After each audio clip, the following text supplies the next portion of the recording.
Welcome to episode 72 of Discourse in Magic with Harrison Greenbaum. Harrison Greenbaum has been called the hardest working man in comedy, and that's because he is. He's a comedy magician in New York who does like 3 or 4 shows a night every single night. He really is a legend, and you might have seen him anywhere. You might have seen him touring with the Illusionists. You might have seen him on Last Comic Standing, and very recently, you might have seen him on America's Got Talent. So he is an incredible magician and comedian, hilarious comedian. We had some laughs in the episode, and more than anything, he walks us through very, very precise detail as to what to do, how to write your own stuff, how to be a good comedy magician, how to not be a bad comedy magician, and, you know, the equation of a joke. So if you want to learn that kind of stuff, this is the episode for you, and I hope you like it.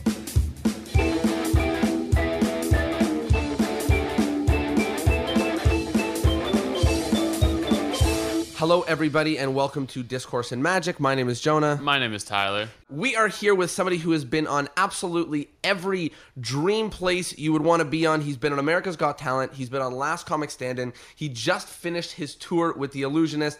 He's been to Tannen's Magic Camp for 17 summers, and we're really excited to dive in and talk about things like his recent America's Got Talent performance. Here he is, Harrison Greenbaum. How you doing, Harrison? How you doing? Yeah, this is the credit I wanted. I actually fired 2 agents. I said, if you can't get me on Discourse and Magic, then I'm out. What was the point of any of this if I can't be on this podcast? Well, we're glad that we can be here for, we can be the pinnacle. I'm glad that 17 years ago you thought a magic podcast called Discourse and Magic might exist and got into the practice just for this. That's exciting. Yeah, I actually predicted the existence of podcasting and used that knowledge solely to get on this one. Wow. Well, it's good. It's a very culmination episode then. It's the greatest magic trick I've ever heard of. Exactly. This is my peak. Exactly. So for the people at home, let's do a little bit of a walkthrough of the beginning of your career, how you got into sort of magic, and then how that landed its way into comedy and what you're up to right now. Sure. So I started doing magic when I was a kid. I think I was like 5 years old when I really started. Did magic all throughout school. Went to magic camp as a kid, Tannen's Magic Camp, which when I was a kid was in New York. Now it's in Pennsylvania. And then once I got into college, I had a frat brother who basically was like, hey, you do magic. Do you want to do my stand-up show? Sorry? What fraternity, by the way? Oh, A Pi. Yeah, me too. Yeah. I love that. That's awesome. Jews. Okay, continue. Sorry, I just had a feeling. Well, and we were the A Pi with all the Facebook guys because it was the Harvard A Pi. So we're the ones featured as having terrible parties in the movie The Social Network. Amazing. Yeah. So I was an A Pi brother was like, hey, I do the stand-up show. You should come do it. And I was like, well, I'll do stand-up. I know you want me to do magic, but can I try some stand-up? And I wrote jokes for the first time, like really sat down and wrote stand-up jokes and performed, and I really got bitten by it. And that summer I interned for Mad Magazine and really started a journey into stand-up. That summer I was about to go on stage and I had some magic tricks being stuffed, I was stuffing some sponge balls in my pocket. Mm-hmm. And a comedian saw me and was like, what are you doing? And I'm like, oh, well, if the jokes don't work, I have this magic trick. And he was like, if you do that, you'll never become a good stand-up comedian. Because the idea is you really need to go up there and sort of, live or die by your jokes. Right. So that was really transformative, and I really started focusing a lot on stand-up exclusively. And then once I graduated from college, I decided to be a stand-up comedian. And then a year or two into that journey was like, I think I can combine the stand-up and magic. So I really really hit magic pretty hard in terms of focusing on that too. And so now I'm sort of this weird hybrid of stand-up comedy and magic. And it's worked for you pretty well. I know when we crossed paths, I was in New York for a few days, and I saw you for one night, and basically you arrived at the show that you were opening for, and you said, oh, I just came from a show, and then we all went out to a bar, and you said, oh, I'll be back, I'm going to do another show. And I was like, wait, this guy did 3 comedy shows in New York? Like, what's going on right now? So definitely, it's worked for you, the whole magic and comedy thing. Talk a little bit about where you are now with what you're doing with your shows. Yeah, so a couple of things. I mean, this June, so I guess a couple of months ago, was my first tour with the Illusionists. which is, I guess their title is they're the biggest selling magic show in the world. They sell more tickets than any other magic property does. It's crazy. That was a huge a learning curve, and learning how to fit your style and character into this sort of bigger machine that has other magicians in it too. So that was really cool. And then America's Got Talent, I'm still in the middle of sort of the hurricane of it, because once they air you, it gets re-aired and people find it sort of staggered. It spreads around the world. Yeah. So that's been really crazy. And I approached that just as a stand-up, because I figured there's always a ton of magicians on America's Got Talent, and stand-up hasn't been as showcased on it. So I focused more on the stand-up for that. So kind of doing both, working on a new production, and then trying to get my special off the ground. So I have a website called iwantanetflixspecial.com. So I'd like to do a magic comedy special, and I'm pursuing it and blogging about it. That's awesome. That's an awesome I really idea. love that journey. There's a few things I want to touch on there. The first is one of the things with America's Got Talent and also The Illusionist, which it seems is the idea of standing out. And I think that that's something as a young magician we talk about on this podcast when we went to the Canadian Magic Camp, which is Sorcerer's Safari. That's one of the first, that's one of the first feelings that I had when I was there, is like, oh my goodness, there's not just one of me, there's a lot of me. And it seems like, The Illusionist and America's Got Talent is a real time to really say, what am I? How can I stand out here? How am I different? So do you see that reflection from like being young, going to Magic Camp and trying to be different? Yeah, I mean, I've been very lucky. I feel like in my journey, choosing to be a stand-up, I've sort of used that creative process in magic. And because I'm applying this other art form to magic, it's made me pretty different. I feel like a lot of magic is like you go to the magic store, you buy a trick, and then you figure out how you could jam it into your act. Or even worse, you see another magician do a trick, and you're like, wow, that's commercial. Yeah. So I fight very hard against that. I come up with ideas first, and then I develop tricks. So I basically, it's like the Ken Weber in Maximum Entertainment has a great quote about like the hardest thing is the easiest thing in terms of trying to distinguish yourself. Because I just picked the hardest thing, which is in order to be the level that I'd like to be with my comedy, I do 600 or 700 shows a year. So insane. Yeah, 2-3 crazy numbers. We'll talk about that in a moment. I'm very curious as to how someone gets on that many spots. But continue. Sorry. Oh yeah, but basically the idea there is if anybody else wants to do what I do, then they're more than welcome to attempt that. But I've basically chosen a route that's so hard that you'd have to be stupid to do. Basically, I'm an idiot, is what I'm trying to say. Oh, cool. I think that's a good takeoff point for some advice. But I think that's really cool, and I think obviously it's worked for you given the successes that the recent ones at least, but even the other ones we're talking about, like America's Got Talent and things like that. Tyler had a question, but I want to dive in and talk a little bit about the America's Got Talent process in a minute. Sure. So you are someone who, as you mentioned, works more than any other performer reasonably seems to be working. Isn't that like a quote? Didn't somebody say that about you, like Time Magazine or something like that, New York Times? Like, I thought Copperfield did a lot of shows, but you're doing him times 3. So how does one go about getting on that many slots? I mean, obviously, you can't give us all the details, but how did you get from just starting out to 3 or 4 shows every night of the year? Yeah, I mean, and there are no secrets. I mean, I will say, though, I mean, when Copperfield does 300-400 shows a year, or however many he does, he's doing full, like, 2-hour illusion shows. When I do a show, sometimes that's a 15-minute set on a comedy show. Right. So that makes it easier for sure. Right. Like last night I did 4 shows, I think. I lose track very quickly. You don't. Oh, okay. Anyway. Yeah, I think yesterday was 3 and Saturday was 4, I believe. But those were stand-up shows. So I just literally did a show, did about 15 minutes on average, sometimes 20, sometimes 10, depending. And then you just run and you get in a cab and then you jump to the next one. And that was just for New York in stand-up, it's just about getting past the comedy clubs, which is building yourself up to a point that you can audition and then do really well. And then continue to do well, so they want to keep booking you. And then building up sort of a reputation as well with the independent scene, because there's a lot of bar shows, and like one of the shows I did yesterday was in a park in Central Park during the day. I saw the image on Instagram. Oh yeah, and so that's the other thing, is just being a huge whore and being willing to do any show that comes your way. Right, absolutely. And is that so? A lot of magicians talk about sort of the other model, which is being very picky and, you know, really defining your audience and getting only one type of show. And would you not recommend that? Would you say just take any and every show that you can possibly get? I mean, that's great advice if you want to be terrible. No, I'm kidding. No, I'm just kidding. I'm being mean just to be mean. It's for me, I really think the best way, yes, you do have to be slightly selective in terms of, I'm not going to get booked on a ballet show. Right.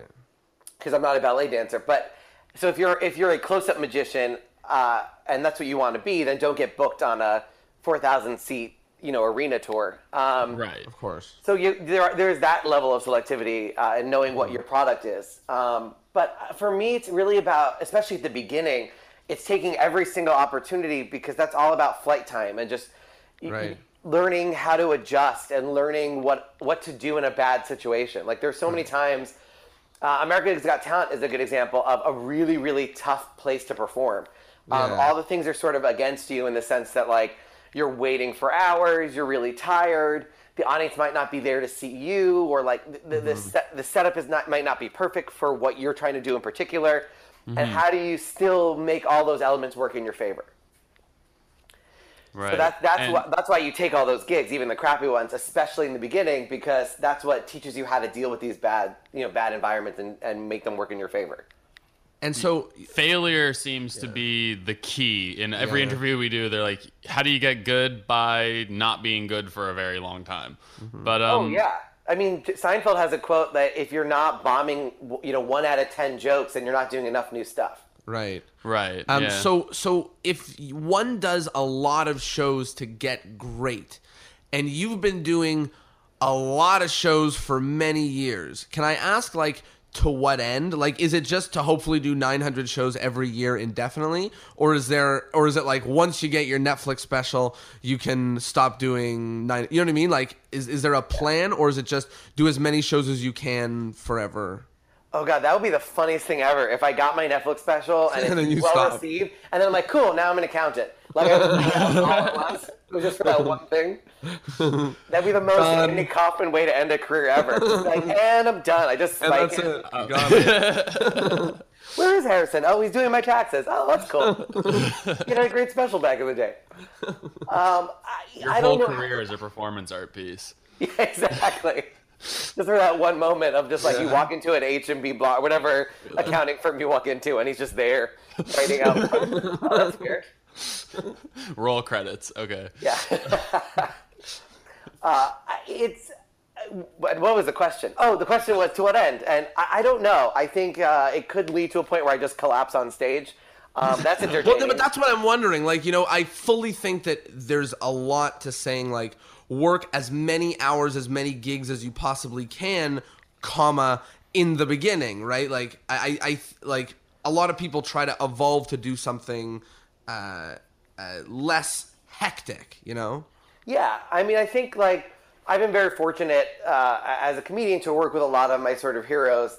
But those guys, I mean, like Chris Rock, I've seen Chris Rock and Seinfeld and Louis and a bunch of other guys. But those guys in particular, I've seen them work out their latest couple of hours that you've seen on Netflix, right, or going to see on Netflix. And Louis, especially like when he was doing Madison Square Garden, for example, it was his first time doing a bunch of shows at MSG. Yeah. And he was coming in at least 2 or 3 times a night. I don't know if it was every single night, because he has he talks a lot about how he has his kid for certain days. So there's maybe like 2 days off or 3 days off where he's with his kids, and that's kid time.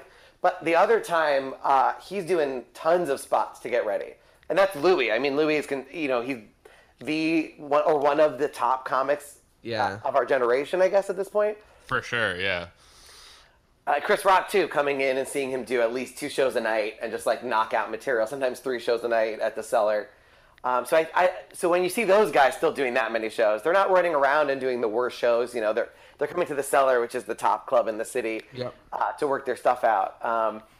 But yeah, so maybe there's a slight slowdown. I don't know. For me, I'm addicted to the creative process. And for me, my process is just generating lots of ideas and then throwing them at an audience and seeing what works and then using that data to make it better.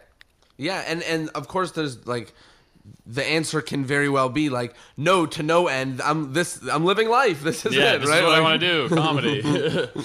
Well, yeah, you have to balance. There is that balance you need between. The one thing that is weird about being an artist is you want to create art as much as possible, but at a certain point, what are you drawing from? Like, you need life to draw from. So if you don't experience any life stuff, then there's nothing for you to make art about. Right. And speaking of the greats of our generation and, idols. Are you segueing back to me? No.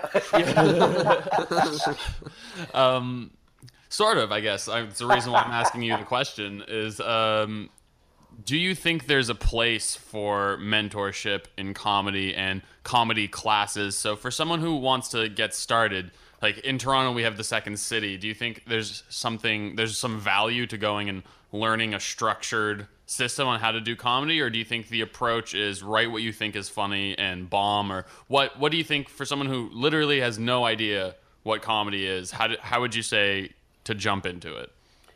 I mean, it depends what you want to accomplish. We could probably talk for hours on just what comedy magic is and is it universally terrible or not. So much of comedy magic is brutal. Yeah. Yeah. I don't want to encourage really corny comedy magicians to take one improv class and be like, I'm a master. That would be my nightmare. There's a bunch of terrible comedian magicians, just them being like, "Oh, yes, and." Right. Just because you agree doesn't mean it's funny. Right, exactly. For me, like as a stand-up and improv is very like Bloods and Crips or Sharks and Jets. Yeah.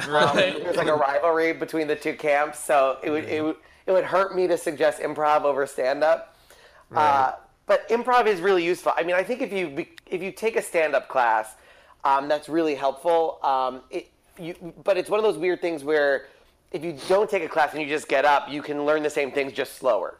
Right. Okay. So it depends on what you want. I mean, if you're really like, I'm just a magician and I want to be slightly funnier, then a class might be useful because 6 weeks later you've sort of gotten some ideas and tools and a direction. And then you could take that and run with it. But yeah, I push. There are magic campers who will be like, I want to be funny or I want to do stand-up. And my big advice is like, just do it and do it without magic. That's really the key. Can you be funny without any of your props? And if you can be really funny without any of your magic, then when you add your magic, you're only going to get hopefully funnier. Yeah. You get a real sense for not hiding behind your things on stage. Right, and then sometimes the only times you're getting laughs are situationally because you're rigging a situation with the tricks. Right. So it looks like you're riffing, but you know the trick is going to go wrong there because that's the point of the trick. Or sometimes you buying the trick because it has that moment already built in, so you didn't even come up with the funny moment. Yeah. Interesting. Yeah, exactly. Yeah. So it's like with built-in laughs, and you're okay. Oh, great! I don't have to be funny. Magic. It is funny. Yeah. Okay. So let's talk a little bit about. I want to get back into talking about sort of comedy magic and how to start with your own writing. But I want to talk about the America's Got Talent process. How did they find you? What was it like? Walk us through a little bit of what the process was like and what you were feeling. Yeah, well, you signed like a 1,000-page contract that protects stuff. Right. So tell me nothing really about what happened. If I'm somewhat vague at some points, it's because legally they own my firstborn child. Right. That's right. Whoops, there's one secret. But I've auditioned for this show in the past. When I did Last Comic, I had also auditioned for AGT, and my manager at the time and I had decided that Last Comic seemed like the right path at that time. Yep. I don't know if it was or not. America's Got Talent is a way bigger audience than Last Comic Standing, by like an order of magnitude. Right. But this both, year so was like the third year I've sort of either auditioned or tried to get on the show. Yeah. And then finally got contacted and they said, hey, we're really interested this year. And so they flew me out to Pasadena, which is the first round where you see that you saw taped on the show. Yeah. So even though you're not like waiting in this crazy line for that round, you wait like 13 hours and you do these crazy long days, and then you get up in front of the judges. So that I think I got on set at like 10 a.m. or maybe 9 a.m. Wow. And then I was in front of the judges at 11:30 p.m. Oh my gosh. Oh my goodness. Yeah. So that was a long day. That's so stressful. That's what were you just doing? Like just signing stuff, waiting in lines? Like what? Most of it was waiting in a room. I got very lucky. One of my closest friends is Eric Diddleman, who's done AGT before, and he was like, "Bring a book." Yeah. Like the worst doctor's office in the world. Yeah, well, in the subsequent rounds, they don't even let you read the book because you might be in the background and they don't want you reading a book that they don't have the rights to. So you can't even do that in the second round. In the first round, at least you could read a book. You could just draw a picture. Yeah. That's got to be the most nerve-wracking time. I mean, you're obvious. Like, I don't know. When I perform for an audience of 40 people, I get nervous, and now there's thousands and thousands, and you have to wait hours and hours. And then the millions at home. And then the millions at home after. Yeah, exactly. Yeah, the room itself wasn't too scary because I'm like, this is a great theater. It's set up perfectly for what I want to do. I love this environment. I just wanted to get out there because I'm like, this is going to be the one fun thing is getting to perform stand-up today. Right. And you try to push out in your head that, oh my God, there's potentially 30 million people who are going to see what you're doing. Yeah, absolutely insane. And was all that you did? I know people say there's a lot. I mean, America's Got Talent, a lot happens on the editing room floor. Was the whole set that we saw all that you did? Was it not? Can you not tell us? No, I mean, I think I could say. The one frustrating thing was, especially with my judges cut set, people kept saying, "Oh, why do you only do one joke, or why do you go so short?" They cut out stuff. They can't fit everything you did because they have to show all 20 people in some version before they in 2 hours. Mm-hmm. So yeah, you didn't see all of the jokes that I told. Right. Right. Okay. Yeah. Well, the stuff that I did see, I thought was absolutely hysterical, and I was glad that I got to watch. Let's talk now a little bit about the creative process, especially for like a young comedy magician or magician. There's a lot of tendencies, like you mentioned, to do bad comedy magic, which is just call your magic comedy magic because it's easier than doing, I guess, meaningful magic, or it feels like it, but then you end up just doing comedy magic poorly. So what you do would comedy and magic poorly. Yeah. Right. Well, that's the old joke, right? Comedy magician is like, I'm not that good at comedy, I'm not that good at magic, but if I put them together, it somehow works. Somehow better. The sum of its parts, maybe. So what would you advise somebody who definitely they're a very, I want to say like, they've always been a little bit funny, or maybe they've got a little bit of humor. They're starting to get on stage. They want to do comedy magic. What would you tell them? Would you say it's a bad world out there, or do you have some advice for them to start stepping in? Yeah, I mean, I think the first thing is when you're developing tricks, I always think the main problem, and this is not just comedy magic, it's magic in general. You got to come up with the idea first and then figure out the magic. If you already bought a trick and you're like trying to figure out how the best way is to present this trick, I think that's a losing battle. I think it's very hard to be very creative once you're already holding the prop going, what's the best thing I can do to make this work in my act? Right. All the really good guys, I mean, like Penn and Teller talk about it too. You come up with the idea first and you go, oh, okay, I want to do a trick that's about the election, or like that's been the new trick that I'm working on is I'm like, the political system in the United States is screwed right now. Right. And with Trump, I mean, everything is just a huge mess. There's so much. And so I was like, how do we talk about this in a magic trick? Which is a crazy big question, and maybe it's insane to try to tackle it that way. But that has led me down a path towards some tricks and things that I think have been really fun to do on stage. But I started with the idea of just like, there should be this like Trump political trick. Right. Okay. And then decided, what does that look like? What's the funniest thing that I can do on stage in regards to that?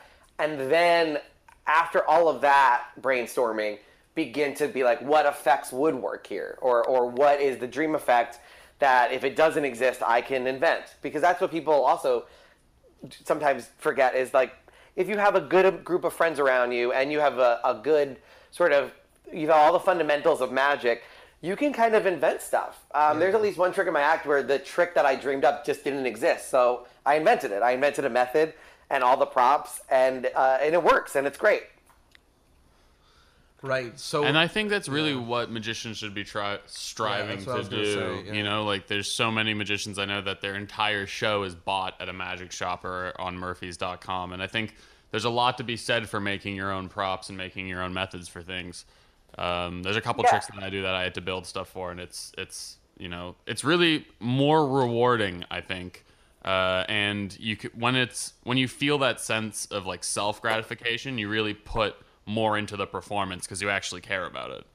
Yeah, and also there's that weird thing in magic where somebody's doing a bunch of tricks they bought at the store, so they're a cover band, but they're acting like they're the actual band. Right. Yeah. So you have all these magicians who think they're John Lennon because they're covering the Beatles, and you're like, wait, what? Yeah, and it's deceptive because people watch your magic, and I mean, magic already has that ingrained thing where it's impossible, right? So it's like they're not like, that was a little bit funny, that was very funny, that was, I mean, hopefully no matter what magic you do, it's impossible. So there's that, but then again, they think you are the master of this impossibility. You know, you created this miracle, or even the joke, which might be like the whole central, like you were saying, a trick might be bought centralized around a joke. You know, and that's your whole laugh. That's the whole, wow, that was the funniest routine ever. And it's like vanishing bandana is an example, right? Like, somebody please stop vanishing bandanas. Like, the joke That's a perfect example. I used to use that all the time when comedians were when I was trying to explain to comedians how the culture of magic has been so warped away from this sort of idea of creativity and originality, is when people go on TV or just present the vanishing bandana. Not only did they not write those jokes, they're not even delivering the jokes. Yeah, they're just making the faces. They spent $30 to have somebody else write the jokes, perform the jokes, and they're literally just robots. Yeah, they're just playing a CD. I think somebody, they're not even the one saying the jokes. Yeah. And there's some magician who's listening to this right now going, no, but in my version, I re-recorded that CD. That didn't make them your jokes. That's exactly right. That's true, and there's a lot of tricks like that which just end up in every single magician's set always. And, you know, we've heard people come on the podcast and say things as, like, not devastating, but as big as, like, they should close all magic shops, right? Or people should stop doing any trick that anybody else has ever done.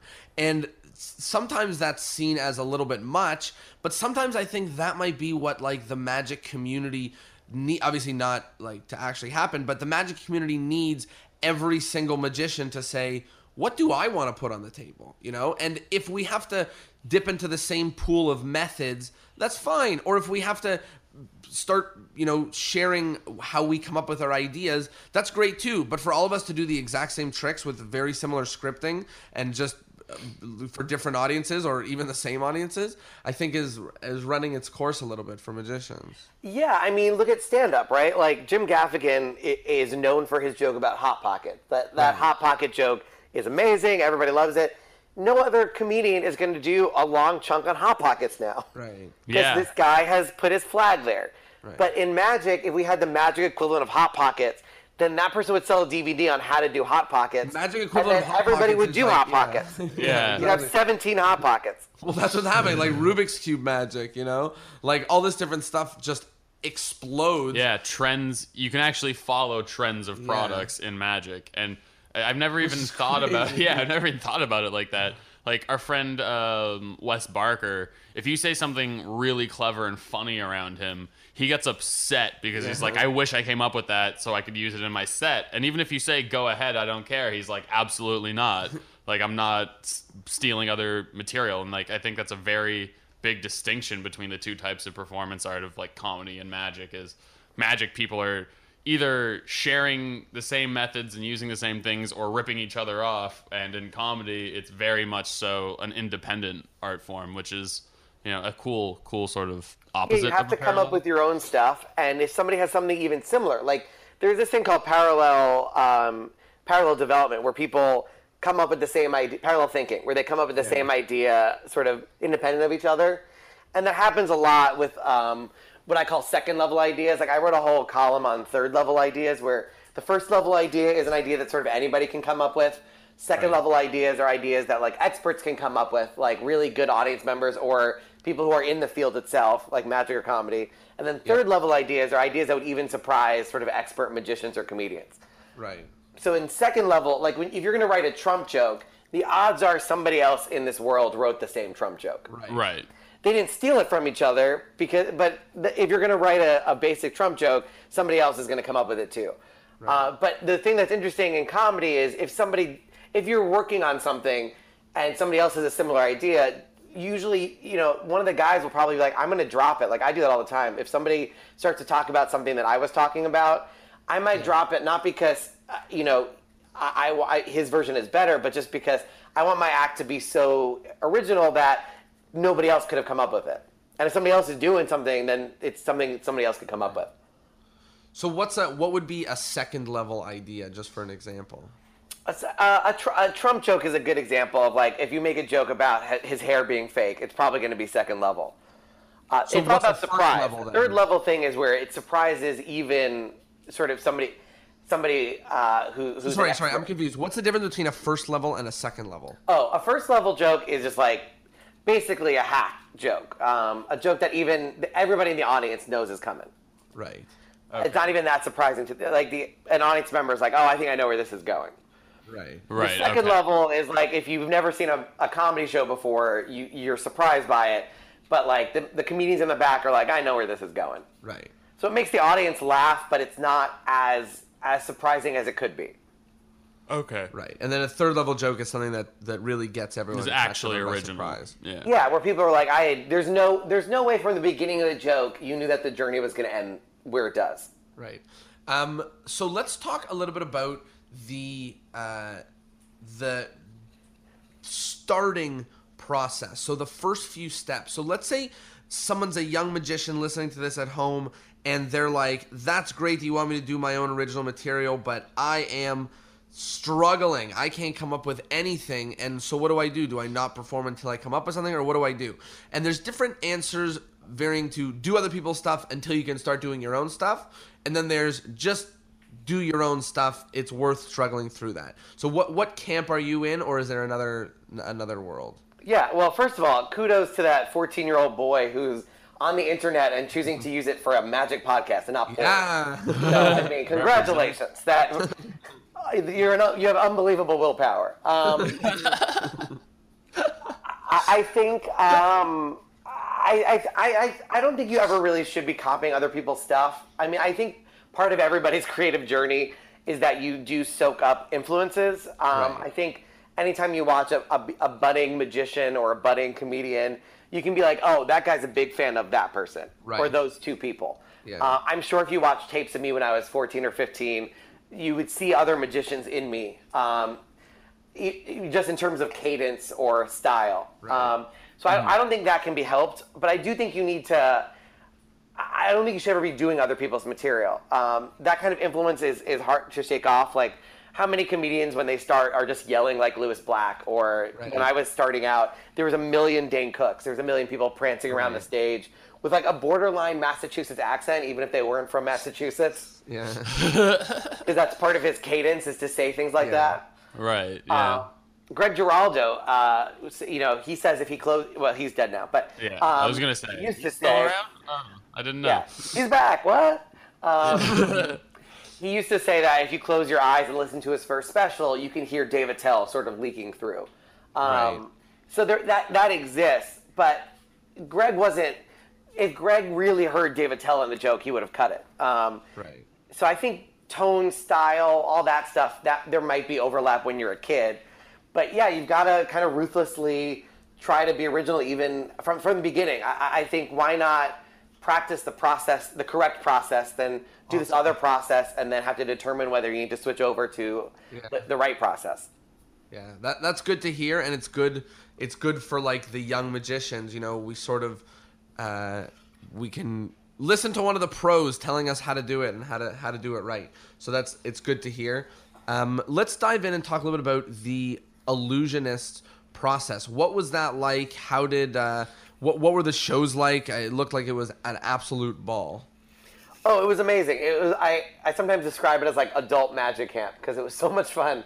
Right. It was. I was in Perth, Australia, which for those who don't know Australia, it's like going to America and then being stuck in Tampa.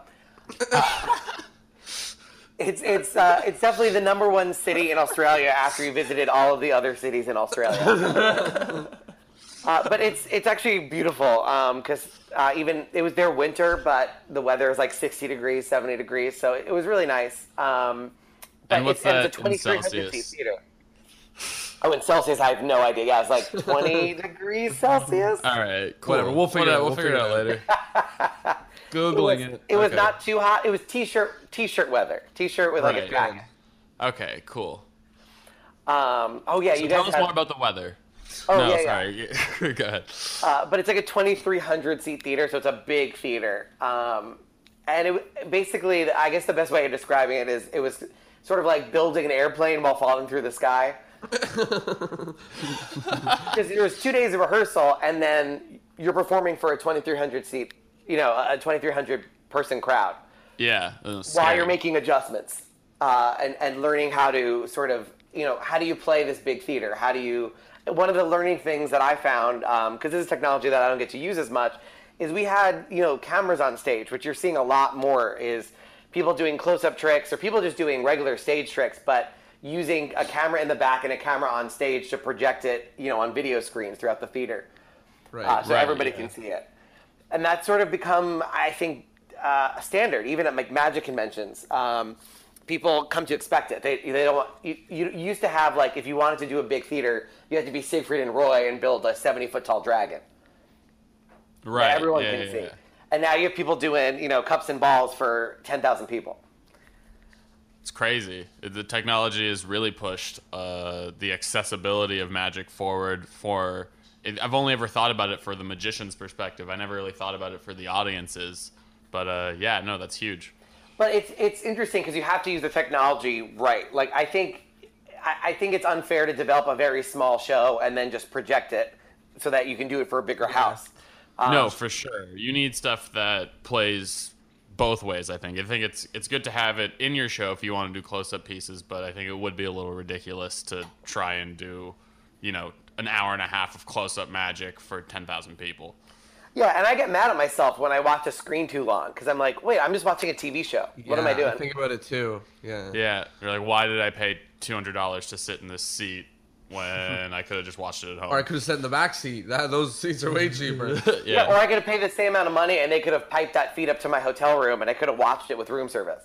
Yeah, exactly. naked and all that, doing Oh, you watch all the magic shows naked?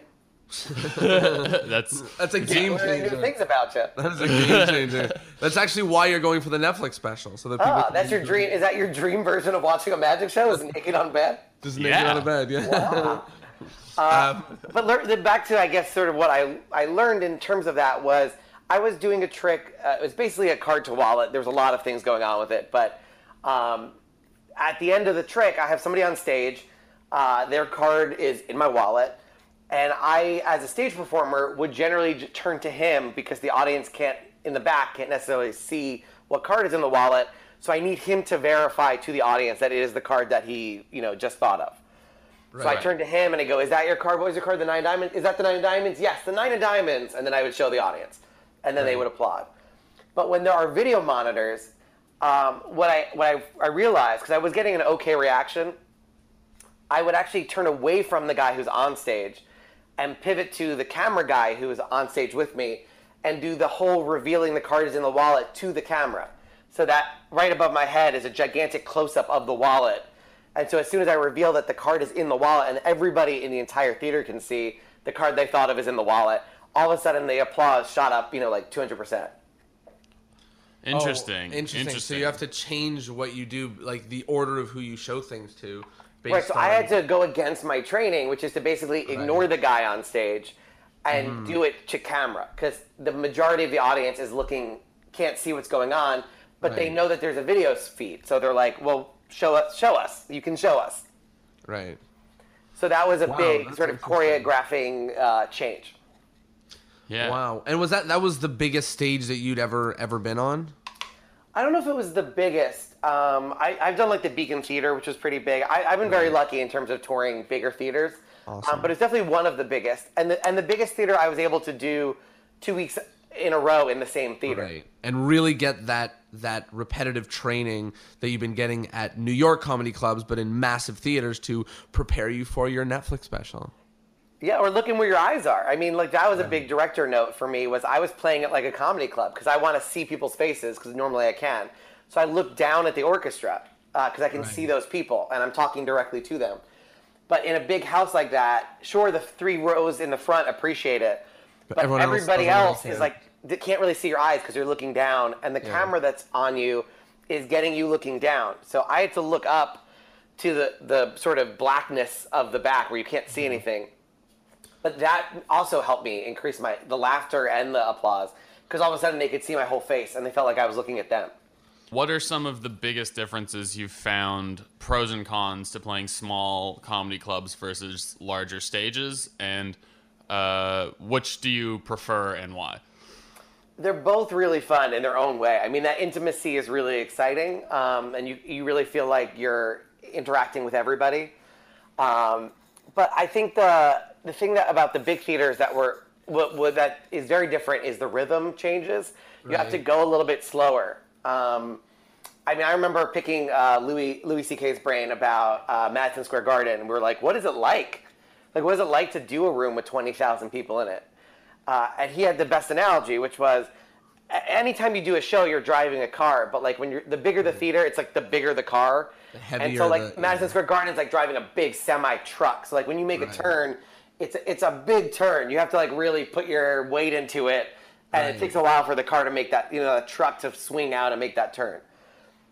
So you do feel that where it's like you can still make all the moves and all the turns and go as fast as you want, but it's a bigger car or truck, and so it takes more to sort of to turn it. And I think that's a recognizable thing for magicians who've maybe gone from like close up to stage, where you can in close up you can just go and anyways, and on stage you really have to maneuver a little bit, and when someone laughs you can't just talk through the laughs. You might have to wait for them to finish laughing, and I'm sure it's a similar difference from waiting people to finish laughing for a half a second versus 5 seconds while it propagates through the theater or something of that nature. Yeah, it's just that rhythm of you say something and it takes a second for it to get through the room. Yeah. When you're with somebody immediately, you can register, okay, they got it, and then move on. Yeah. You mentioned working with the director for the Illusionist show. Was that one of the first times that you've had somebody be able to sort of help you live acclimatizing to a new theater space, or is that something that you've played with a lot before? Well, I'm a big fan of notes. I don't care who the notes come from. Anytime I do a show, if anybody sees the show and is willing to give me notes, I'm always about it. That's actually with the Netflix special. I filmed a version of the special, and then on the blog basically called it a beta test. So I was like, anybody who wants to see the sort of rough draft of the special, you're welcome to it as long as you send me notes. And I don't care if you've never done comedy or if you're an expert in comedy or magic. I just want your notes. I just want anybody's opinion, and I'll use it to adjust my act. And some of the notes I got, made big differences. Wow.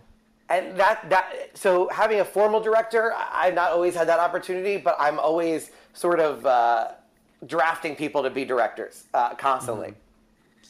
That's awesome, and we've heard like a wide variation of advice from people about taking advice. Anything from take it from only people you respect and admire to take it from everyone to ignore everyone and do what you hope. So it's good to know that you benefit from using the sort of hive mind strategy. Everyone tell me whatever you think, and I'll take that information as it comes to me. Yeah, I mean, even like somebody who's just in your audience, like there's a reason they feel the way they do about what you do. It doesn't mean you have to take their advice every single time, but you have to take it into consideration, especially if you notice trends. Like I had 2 people in a row email me about the beta test and go, your suit sucks. Which is like, at first I was like, what does this have to do with the special? Like, okay, it's my suit. And I was like, wait, no, like that's, first of all, it's costume, and how you look on stage is actually very important. Super. And if 2 people in a row, that was the thing that they were most concerned about. It must be distracting. It must be distracting, or at least they're going, we like this guy so much, he's such a professional. Why is his suit not professional? Right. So I went out the next week and bought a really nice suit, and it has absolutely made a big difference. Awesome. That's good to hear, and it's good to know that no matter who they are, sort of the advice can be incredibly valuable. One of the things I wanted to dive into is your experience with Tannen's Magic Camp. So before we talk about the camp itself, I know you've done a lot of workshops there, led a lot of activities or speeches and things of that nature. If right now this was Tannen's Magic Camp, except it's a podcast version of it, and there's a whole bunch of young magicians at home looking for a quick bit of advice, what would you tell the young magicians of the world right now? Well, actually, I think I've said most of it over the course of this conversation. We've been pretty thorough, yeah. Because I gave my first ever lecture at the camp. I've been teaching classes and workshops, but I had never been one of the lecturers. Right. So I did a lecture based on my column. So it's called "You Are All Terrible," which is the name of my Genie column, and we focused on magic as an art form, and we went over the idea of coming up with the idea first and then doing the magic work second, and then we went over comedy stuff. But yeah, and that comedy stuff is more specific about like how to structure your jokes and all that kind of stuff. But the main advice is to actually be a creative artist. Generate ideas. And the other thing too is the follow through. Generate crazy ideas and then follow through. Actually do them. Yeah, sometimes it's really like I had this crazy idea in this trick that I do because I talk about my Snuggie and I call it my ninja robe. It makes more sense in context, I promise. And in my head, in the dream version of it, my chest lights up and there's like a Star of David, like Iron Man's chest, but it's a Star of David. And it's maybe a dumb idea, I don't know. But I was like, all right, if it's, for some reason I think it's funny, and for some reason I think it's worth trying at least once. But man, the effort that it took to build a working light up Star of David, because I had to be all custom from my side. Like I had to find out how to do electronics. It took at least a month of just research to figure out how the hell do you even do that without lighting on fire. Because I was like, if you put the wrong lights in a Snuggie, those are definitely flammable. Yeah, 100%. So how do you do this safely? And then I've gone through 2 iterations. So I'm on the Mach 2 of this Star of David Snuggie. Amazing. And I tried it, and it gets a huge laugh, and it was worth every second of that time. There's other things I've done where like I thought it'd be really funny to do this thing with my transition music. It took a long time to record it, and it took even longer to tech it from show to show. And then eventually I was like, this is not helping my show, so I had to cut it. But you have to be willing to put the time in to build it, like whatever, take your insane, crazy ideas and give them a chance. I call it breaking stuff. Yeah. Like in my lecture, I just said break stuff. Like, feel free to like take a baseball bat and break stuff. Not literally, because I'm sure there's insurance liability on this podcast.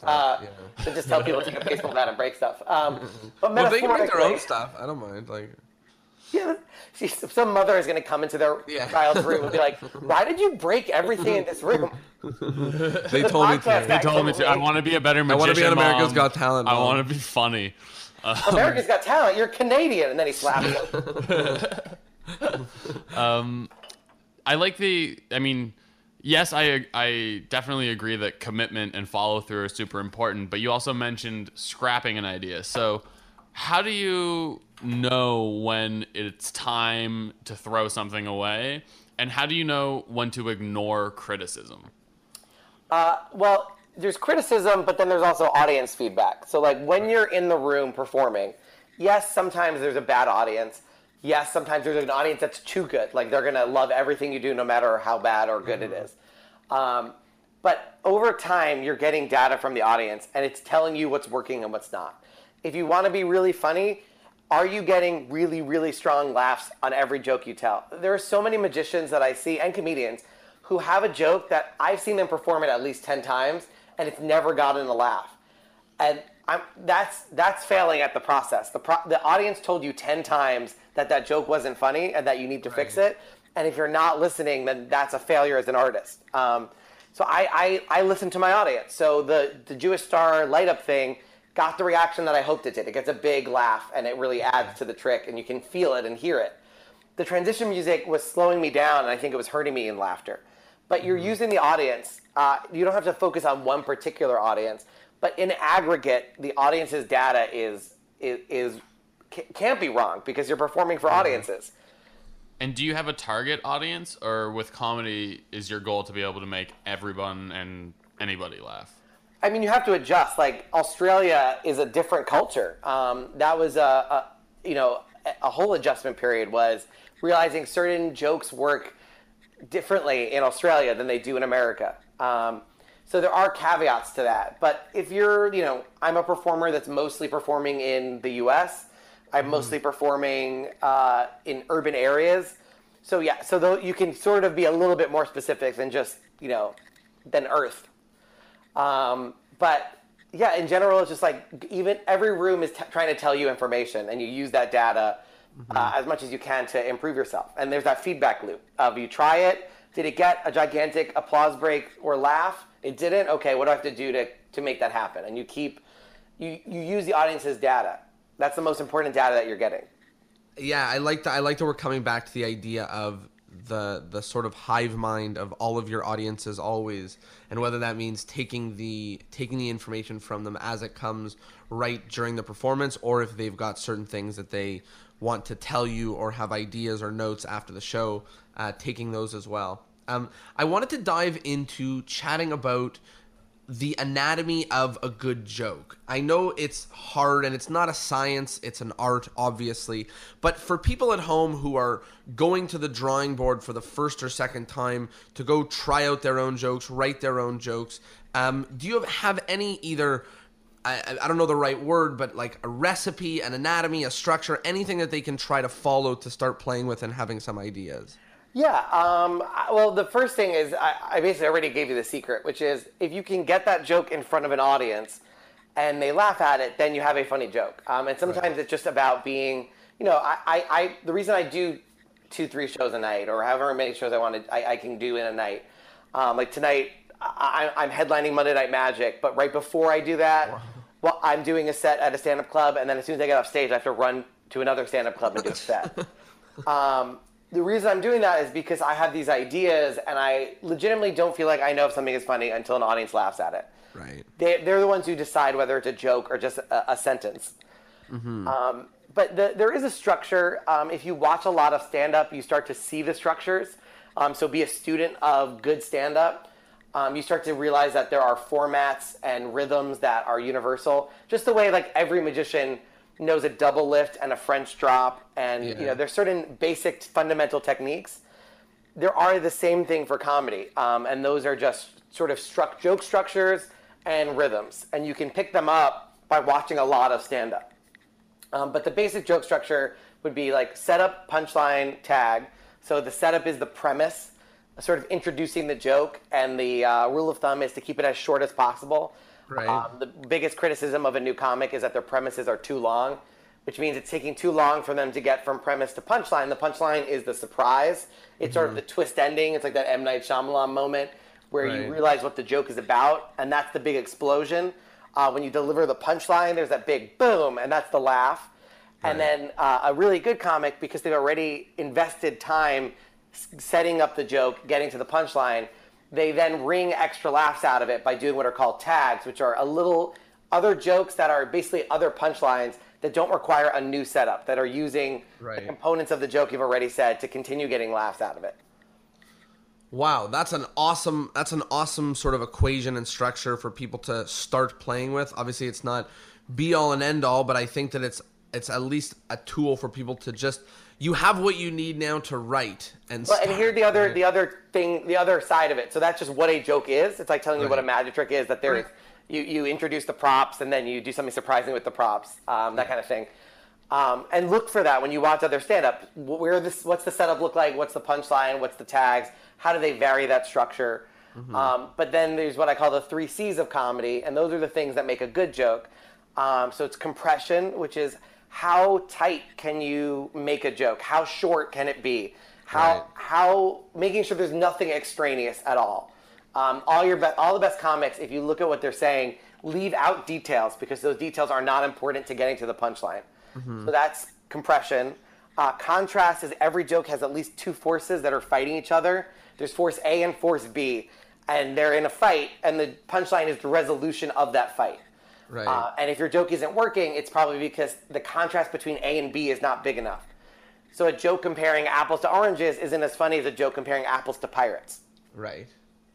Okay. And then clarity is just, is it clear? Sometimes you're compressing and doing all the contrast, everything is right, but because of the word choice that you've made, it's not being communicated to the audience. Or they're laughing, and maybe they're not laughing a lot because you're actually communicating a different idea than you thought you were.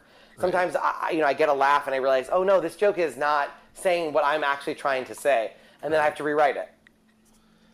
That's huge. Those are some incredible things. I especially like the clarity because that's something that is really doubles over in magic and in comedy, which is that they need to be able to follow along exactly with what's going on, and obviously like condensing it, making it as tight as possible.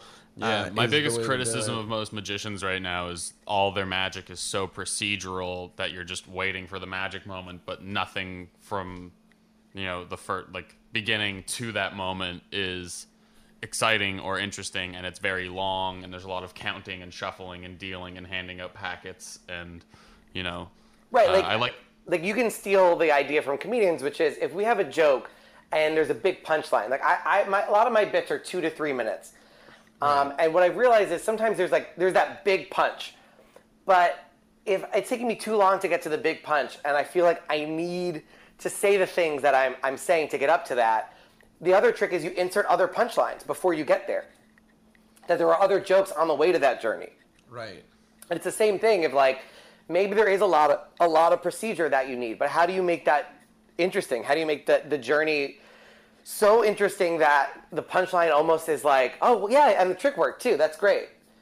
The best performers, you almost don't care if the tricks work or not. I mean, you obviously want them to, but that you should be so entertained at that point that you're like, I'm just loving being here and experience this entire journey, all the ups and downs. Right. Mm-hmm. Wow, that's awesome. That's great advice, and I like almost the practicality of it because I think we're both math guys, so having it laid out steps, like that. Yeah, we really like it. It is mathematical. I mean, you said before it's more of an art, but the art for me comes from the ideas and what I want to talk about, and then the science is how do you take those ideas and make them funny or interesting. Yeah, and I think that one of the things that, everything evolves, and one of the things that having a certain number of steps or equations or a basis allows people to do, which is the thing that most people are struggling with, is to start, right, and is to do. And that's the biggest leap for most people, and I love the steps that we have to now go. We know how to see if something's funny. We know how to write something. We know where to seek inspiration. Basically, in the last 58 minutes, we've figured out how to do it all. And that is a good way to start wrapping up. We have a few segments at the end of the episode. The first is recommendations. So we like to keep this podcast alive forever, and the way that we're going to do that is by having every guest recommend a new guest. So is there a magician in this world who you think we absolutely need to have on the podcast? You can also say that there's a comedian that, although it's not magic, it so necessarily needs to be here. And the one caveat is we need to be able to get their contact info. You can't just say the biggest name. Copperfield. Oh, thanks. Oh, Jerry Seinfeld. I think you should. He's great. Good. He's great. If you can talk to him, my God, it's gonna be a great conversation. Big numbers. That's what we're worried about. Yeah. Oh man, that's a really interesting question. I mean, feel free to just name people. Don't worry about if they've been on the podcast or not before. We'll let you know. Yeah, I think somebody who would be really interesting. When I was in college, I worked at the Mystery Lounge in Boston, and that's like their longest running show in Boston, and it's amazing. And Mike Bent is one of the performers at the Mystery Lounge, but he's also a professor of comedy at Emerson. Oh wow! Oh, cool. So like that, I feel like that's really useful because he's a guy who he had a prop off with Carrot Top. You can find the YouTube video. Wow. It's amazing. So he might be somebody really worth talking to because he literally teaches college students comedy writing. He's literally written a book called The Everything Guide to Comedy Writing, but is also this super accomplished magician. That sounds like the perfect person. guest. So there you go. Awesome. One of the other segments at the end is people have been listening to this for who knows how long, maybe, I guess, an hour, obviously, but washing dishes, driving their car, crazy stuff like that. And I want to be able to give them one solid take-home point from the episode. So each of us come up with something from the episode that we thought was particularly valuable. For me, I love that main message of premise first. I think it's awesome. We've come upon that idea multiple times on this podcast, and I think that it's the best way to be original, to draw stuff from your life, and I think that's a fantastic piece of advice for the people at home. Tyler, is there something you want to highlight from the episode? Yeah, the idea of commitment and follow through. I make myself laugh all the time and don't even bother saying the words out loud that made me laugh. So I'm a little bit inspired to start writing some stuff down and use the structure that you gave at the end to try to sort of hone things and then actually implement them. So thank you for that. That was inspiring. Harrison, what about you? I think the main takeaway is that I really deserve a Netflix special. I should have one. No, and also, by the way, to your point, writing things down is so important because I literally have notebooks all over my apartment. Like I have one next to my bed. I bought waterproof paper. You can buy a waterproof pad that you can stick in your shower. So I have one in there. That's amazing. Awesome. Yeah, it's called Write in the Rain, R-I-T-E, Write in the Rain. And the other brand is like Aqua Notes, but you can go on Amazon for like $7, get like a waterproof pad. Wow, stick that's that in super your cool. shower. But like write the ideas down as soon as you get them because it's so often that we forget them immediately. Mm-hmm. So write them down. But I guess the takeaway is, I think you hit the two main points, which is premise first, feel free to, and break stuff. Like go out on Break stage, stuff. have a room where you can fail. Like there are shows that I book knowing that they're lower stakes and that I can experiment and try something new, and that's cool. Crazy stuff. Yeah. Go break stuff. And that's awesome. And that's something we've been playing with a lot in Toronto with the newest Trick in the Book, which is a show that Ben and I, Ben launched, but through the Toronto Magic Company, which is something that Ben Train and I have together. And we've, over the last 6 months, it's been an opportunity for young Toronto magicians to break stuff. And that's been a real running theme in what we've been doing. So I really like driving that point home for the people at home. And now, plugs. Tyler and I are a bunch of plugs. No, you can plug anything that you want. Obviously, I will pre-plug for you the America's Got Talent spots. You can just Google it, and they're really, really awesome to watch. But is there anything, if you've got basically millions of magicians listening to you? At the very least. At Millions? least. My Yeah. God. All of them, I think. So Yeah, everyone. if there's- All of them, yeah. So if there's anything that you want to tell them, any place you want to send them, any product you want to sell them, now's your time to do it. Yeah, you can follow, my website is harrisongreenbaum.com if you want to see my stand-up. It's harrisonmagic.com if you want to see a little bit more about magic. And whatjusthappenedShow.com, which is my sort of solo comedy and magic show. But the main takeaway is, I guess, iwantanetflixspecial.com. So follow that blog. I appreciate anybody who tweets at Netflix or Reed Hastings, who's the president of Netflix. There's all the information on the blog about who you can tweet at. Because I do think that the more sort of volume of people saying, we really want a special from this guy, the more likely it is to happen. So I want a Netflix special. Millions of magicians are about to do it, so we're about to do it for you. All right. Yeah, so you're welcome for that in advance. And really, I'll just take a moment to comment on this I want a Netflix special thing. We've joked on the podcast about changing the name of the podcast to We Want to Interview Neil Patrick Harris, and then just have like every person that we interview just be one person closer, So having the idea of we have this world of online content at our fingertips, having the idea to just publicize a goal and have everything very open towards that, I think is brilliant and such a fun thing to do in the internet space. So really congratulations. It was a break stuff thing. I was like, this is a really silly idea. What does that call the website that? That's exactly what I was going to say. Congratulations for like breaking stuff, not only on the stages of the world, but on the biggest stage of them all, which is the internet. So congrats on that. And this last news segment, because I love indefinitely ending segments, adding segments to the end follow of me the on episode. Twitter, at Harrison Comedy. It's my Instagram too. Awesome. All right. And by the way, I'm on following him on Snapchat? Instagram, and he is really, really fun to follow. But the last segment is a question. So everyone's about to answer your question. We're going to give them a place to do it on Instagram. what is your question of the episode? You can ask all these millions of magicians anything, and they'll reply. They'll tell you anything from what they like to what they don't like, what they think, what they're up to, anything. What question do you want to ask them? So is it a question where I'm testing them on what they learned, or is it a question where it's just information I want from them? Anything you want. You are the master of my audience for the next 10 seconds. So how do you want to spend that? Well, how about, I guess, what are some concrete steps we can take to strengthen the magic community in terms of originality and creativity? I love that. So how can we as a magic community do actual, real, concrete steps to towards originality? I think that's a fantastic question, and with that, a really, really fantastic episode. Harrison, big, huge thank you for coming to join us on the podcast. Oh, my pleasure. Thanks for having me, man. It was such a blast. And of course, Love you guys. to all you people at home, there's proof, again, that you can go about an hour without learning new methods, and you can focus on theory, the fun, important stuff. So thank you guys at home. Thank you, Harrison, and we'll see you all next week on Discourse in Magic. Take care, everybody.